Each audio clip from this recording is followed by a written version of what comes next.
this YouTube channel. Selamat pagi bagi kita semuanya. Saya mengucapkan terima kasih terlebih dahulu kepada tim HC atas waktu dan kesempatannya. Saya dapat memiliki kesempatan untuk membawakan materi ILM pada hari ini. Sebelumnya izin memperkenalkan diri, nama saya Dadi Ananta sebagai SEO spesialis. Dan di sini saya akan membawakan materi ILM yang berjudul Second Brand, cara mengubah catatan menjadi wawasan. Sebelum memulai materi, di sini kita ada quotes dari David Allen yang mengatakan bahwa jika pikiran kita itu sebenarnya diciptakan untuk melahirkan ide, bukan untuk menyimpan ide tersebut. Saya rasa mungkin banyak dari kita pernah mengalami yang dinamakan information overload, yaitu kondisi di mana kita terlalu banyak menerima informasi, baik dari artikel, video, webinar, atau bahkan jawaban dari AI. Namun, informasi yang kita paksakan menumpuk itu terkadang membuat kita pusing atau bahkan overthinking. Dan yang menjadi masalah lainnya adalah detail dari informasi tersebut terkadang cenderung kita lupakan meskipun kita tahu itu penting. Dan bahkan ketika kita mengingat konsepnya, kita tidak tahu harus mencari idenya kemana, karena kita hanya menyimpan informasi tersebut di pikiran kita, di otak kita. Karena penyimpanan otak kita ketahui memiliki batasan-batasan yang cukup rumit.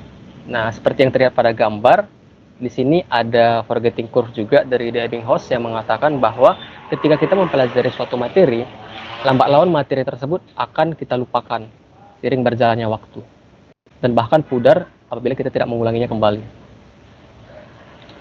Maka dari itu, Tiago Forte membuat konsep yang dinamakan sebagai second brain, ataupun otak kedua yang memiliki fungsi untuk menyimpan, mengatur, dan juga menyaring seluruh catatan yang kita miliki ke dalam suatu akses digital yang mudah diakses.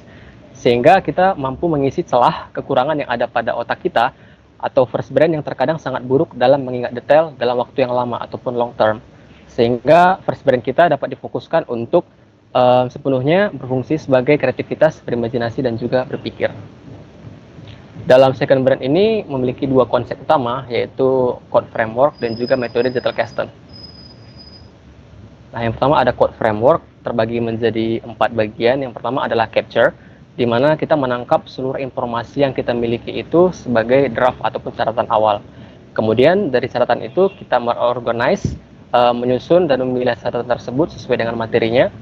Di mana poinnya di sini adalah ketika kita suatu hari nanti ingin membukanya kembali, kita dapat mudah mengaksesnya, seperti itu. Kemudian ada distill juga, di mana kita meringkas ataupun menyaring catatan yang telah kita buat, sehingga ketika suatu saat kita membuka catatan ini kembali, kita tidak perlu membutuhkan waktu yang lama untuk mengerti. Bahkan terkadang kita membutuhkan 30 detik saja untuk memahami catatan yang kita buat, karena fokusnya ada pada poin-poin penting yang telah kita susun. Pada bagian terakhir ada express yang juga akan berhubungan dengan metode Zettelkasten, di mana catatan yang kita miliki itu mampu menciptakan ide baru dan menyelesaikan permasalahan yang kita miliki nantinya. Kita masuk kepada metode Zettelkasten. Untuk metode Zettelkasten ini berasal dari bahasa Jerman ataupun dinamakan sebagai kotak catatan. Itu dikarenakan pengguna pertamanya adalah Nikolaus Luhmann, memiliki lemari catatan sebagai media untuk penyimpanan arsip catatan yang telah ia miliki. Dan faktanya, dari 90.000 catatan yang ada dalam lemari yang dia simpan, itu mampu menciptakan menulis lebih daripada 70 buku, mempublikasikan 400 artikel ilmiah, dan juga dari ketika ia wafat, catatan tersebut dapat digunakan kembali untuk membuat buku baru lainnya selama 45 tahun, seperti itu. Untuk prinsip yang digunakan pada Zettelkasten ini ada dua, yaitu atomicity, yang sebenarnya sama dengan distill pada code framework, di mana catatan yang kita miliki itu harus berfokus pada poin-poin utama, sehingga ketika kita mengaksesnya, kita dapat mudah untuk memahaminya.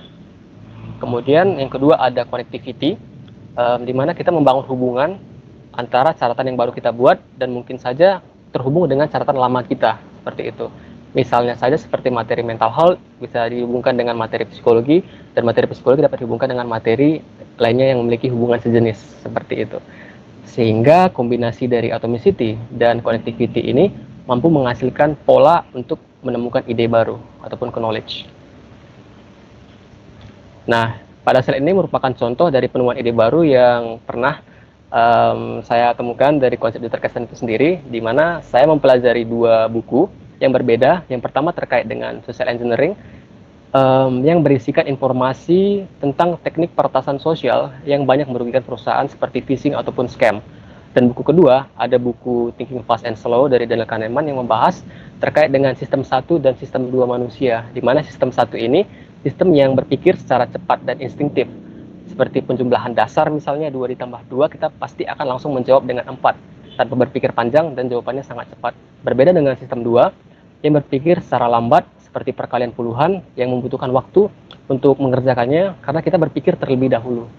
Nah, mungkin sekilas pola dari buku tersebut tidak terlihat untuk hubungannya. Namun ketika kita menggunakan metode Zettelkasten ini, kreativitas dan memadukan dengan kreativitas yang dimiliki oleh first brain kita dapat menciptakan ide baru, di mana kita dapat menyelesaikan permasalahan yang saat ini banyak sekali dialami oleh orang-orang. Mengapa banyak orang merasa seperti terhipnotis ketika menjadi korban scam ataupun penipuan? Itu karena pelaku scam ini berusaha untuk membajak otak kita, sehingga kita mungkin panik ataupun berpikir secara instan dan mencegah kita untuk berpikir sebelum bertindak ataupun curiga seperti itu. Nah, sebenarnya konsep daripada Zettelkasten ini juga digunakan di beberapa bagian seperti konsep affinity diagram dari UX research dan juga evidence board yang terkadang digunakan oleh pihak kepolisian dalam mencari perilaku kriminal. Dan konsepnya ini berada dalam naungan metode utama yaitu synthesis method, di mana kita menghubungkan informasi-informasi yang telah kita temukan sebagai petunjuk untuk menghasilkan suatu kesimpulan ataupun ide baru. Nah, untuk menerapkan Zettelkasten ini pastinya kita akan sulit apabila kita menggunakan lemari laci seperti pada era Nikolaus Luhmann sebagai media untuk menyimpan catatan kita. Maka dari itu kita membutuhkan aplikasi untuk catatan digital seperti Notion. Notion, maaf, Obsidian maksudnya. Obsidian ini mampu menyimpan catatan kita secara lokal menggunakan format Markdown yang kita ketahui format Markdown ini cepat dan juga relatif ringan. Dan juga untuk aplikasi Obsidian ini cukup banyak memiliki komunitas yang konsisten dan juga ribuan plugin buatan komunitas yang dapat kita gunakan sesuai dengan kebutuhan yang kita inginkan. Maaf.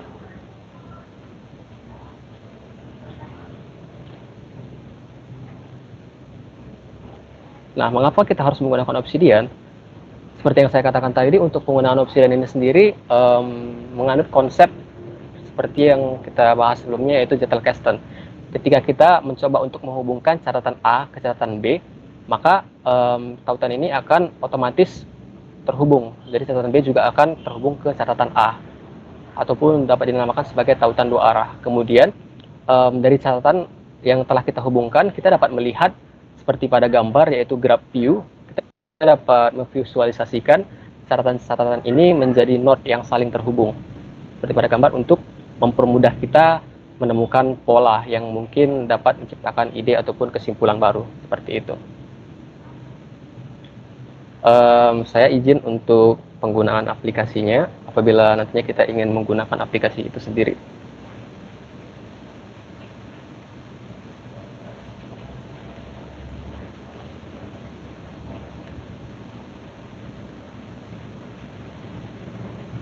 Nah, seperti yang saya katakan tadi, untuk Notion ini kita menggunakan format Markdown. Seperti yang terlihat, saya juga sudah membuatkan beberapa konsepnya juga. Untuk membuat heading, kita dapat membuatnya dari pagar, heading 2 dengan pagar 2. Atau untuk mempermudahnya, kita juga dapat menggunakan klik kanan, paragraf, dan di sini juga sudah tersedia. Ataupun dengan sama seperti Notion, menggunakan slash.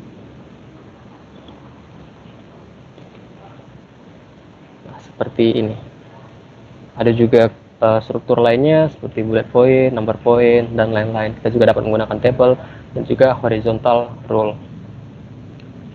Yang kedua, kita juga dapat menggunakan rumus matematika apabila kita ingin menggunakannya di dalam catatan kita. Seperti yang terlihat pada gambar, ini merupakan rumus for vector machine yang digunakan dalam machine learning. Kita dapat menggunakannya dengan menambahkan double dollar seperti ini. Ataupun kita dapat menggunakan klik kanan juga, insert, dan juga matblock seperti itu.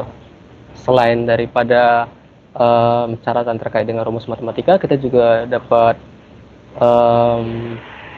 membuat catatan terkait dengan coding juga, karena untuk Obsidian ini sendiri mendukung sintas highlighting yang dimana memiliki konsep warna sebagai penunjuk visual apabila kita ingin menggunakan sebagai penyimpanan coding kita seperti pada gambar. Dan ini juga disesuaikan dengan bahasa pemrograman yang ingin kita buat seperti Python, C++, dan juga JavaScript, dan masih banyak lagi apabila kita ingin mencobanya. Yang selanjutnya, untuk aplikasi Obsidian ini sendiri juga mendukung iframe natif ataupun dari HTML, di mana kita bisa menautkan seperti yang terlihat pada gambar, artikel seperti dari Wikipedia ataupun Stack Overflow apabila kita ingin merasa bahwasanya bagian daripada halaman artikel tersebut penting untuk catatan kita. Kita juga dapat menautkan video ataupun gambar juga. Nah, dalam Obsidian kita juga ada disediakan untuk catatan berwarna apabila kita ingin membuatnya sebagai kutipan highlighting untuk terlihat seperti pada gambar, seperti pada contoh share screen berikut. Seperti ini implementasinya apabila kita menemukan permasalahan misalnya untuk dokumentasi dan juga cara untuk penyelesaiannya. Kemudian untuk Obsidian ini juga mendukung konsep mind map dengan menggunakan sintaks mermaid. Kita juga dapat membuka mermaid editor apabila kita sedikit bingung dengan sintaksnya. Berikut merupakan contoh apabila kita ingin menambahkan mind map ke dalam catatan kita. Kemudian seperti yang saya katakan tadi, bahwa Obsidian ini juga mendukung konsep digital custom. Misalnya saja ketika kita memiliki catatan A dan ingin menghubungnya ke dalam catatan B, kita dapat menautkannya dengan, saya izin sebentar agar mudah terlihat.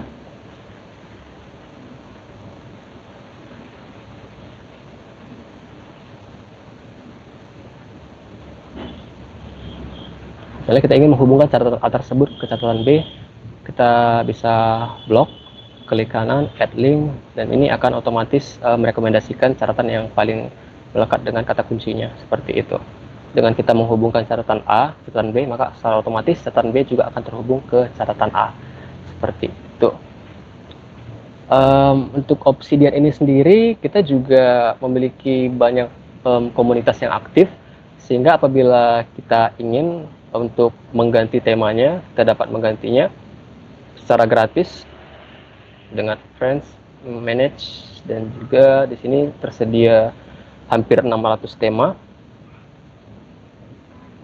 Kita dapat menggunakannya sesuai dengan keinginan kita, misalkan saja seperti ini, Start and Use, dan akan otomatis terpasang ke dalam catatan kita.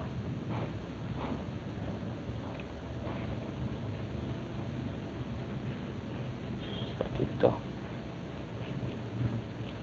Kemudian untuk Obsidian ini seperti saya katakan tadi juga memiliki ribuan plugin yang tersedia sesuai dengan pekerjaan kita. Misalnya di sini tersedia hampir sebanyak 5.000 plugin seperti ScaliDraw, Templater, dan lain-lain, masih banyak lagi apabila kita ingin mencoba untuk mengaksesnya. Seperti itu. Mungkin itu yang dapat saya sampaikan terkait dengan demo. Sebagai penutup, mungkin saya akan mengutip salah satu quotes dari Steve Jobs yang mengatakan bahwa kita sebaiknya stay foolish dan stay hungry. Jangan pernah berhenti untuk belajar. Terima kasih atas kesempatannya. Saya kembalikan kepada HC. Kak, paling saya mau nanya aja, kan misal kita mau ngebuat catatan ini pasti ada banyak jenis, ada banyak catatan dong. Gimana? Ada tips nggak biar nggak bingung nyarinya? Baik, berarti pertanyaannya terkait dengan bagaimana apabila catatan kita itu cukup banyak ya. Seperti yang tadi saya jelaskan juga ke dalam metode core framework, di mana kita juga harus menciptakan struktur-struktur yang nantinya ketika kita membuat catatan tersebut kita mudah untuk menemukannya. Dan untuk metode ini ada yang dinamakan metode parametode. Parametode ini terdiri atas 4 bagian, yaitu project, areas, resource, dan juga archive. Nah, project ini adalah bagian di mana kita menyimpan ide-ide yang kita miliki, draft catatan-catatan yang mungkin belum kita susun sepenuhnya. Kemudian ada bagian yang dinamakan area, di mana di bagian ini kita menciptakan folder berupa struktur, di mana misalnya ketika catatan yang kita miliki ini terhubung memiliki kesamaan terkait dengan cyber security misalnya, memiliki kesamaan terkait dengan mental misalnya. Nah, kita menyatukannya ke dalam satu folder yang sama seperti itu. Kemudian ada juga resource. Nah, resource ini catatan yang memang sudah kita saring. Artinya sudah kita saring ini tidak ingin kita edit-edit lagi gitu misalnya, karena catatan tersebut sudah kita anggap valid dan ini juga nanti akan kita gunakan untuk menghasilkan ide-ide baru seperti konektivitas yang tadi telah kita pelajari. Yang terakhir ada arsip, di mana di bagian itu berfungsi sebagai tempat untuk menyimpan project yang telah selesai kita kerjakan. Jadi apabila projectnya telah selesai, kita pindahkan dari project ke bagian folder tersebut. Nah, jadi ibaratnya seperti kita membuatkan laci catatan itu secara terstruktur, sehingga nantinya ketika kita membukanya kembali, kita dapat mudah untuk menemukannya. Seperti itu, Kak. Baik Kak, izin bertanya. Ini kan kata Kakak kan opsinya itu fokus mengandalkan penyimpanan lokal. Itu andai kata data korup atau hardware failure itu gimana itu Pak? Apakah datanya masih ada backup di tempat lain kah? Itu gimana? Sebenarnya apabila kita ingin melakukan izin untuk menjawabnya, Kak. Sebenarnya terima kasih untuk pertanyaannya. Sebenarnya apabila kita ingin melakukan backup lebih ke manual sih, Kak. Kita mungkin saja kita ingin menyimpannya di cloud, kita menyimpan catatan yang kita miliki dari lokal, pindahkan ke cloud, seperti itu sih, Kak, sebagai backupnya. Karena Obsidian tidak menyediakan juga untuk penggunaan personal untuk backup daripada file yang kita miliki, kecuali apabila kita ingin berbayar sih, Kak. Ada juga untuk kolaborasi yang menyediakan database cloud juga, tapi itu menyediakan cost juga. Saya lupa berapa harganya, tapi yang pastinya bisa sebenarnya apabila kita ingin. Obsidian juga menyediakannya, tapi memiliki cost juga. Seperti itu sih, Kak.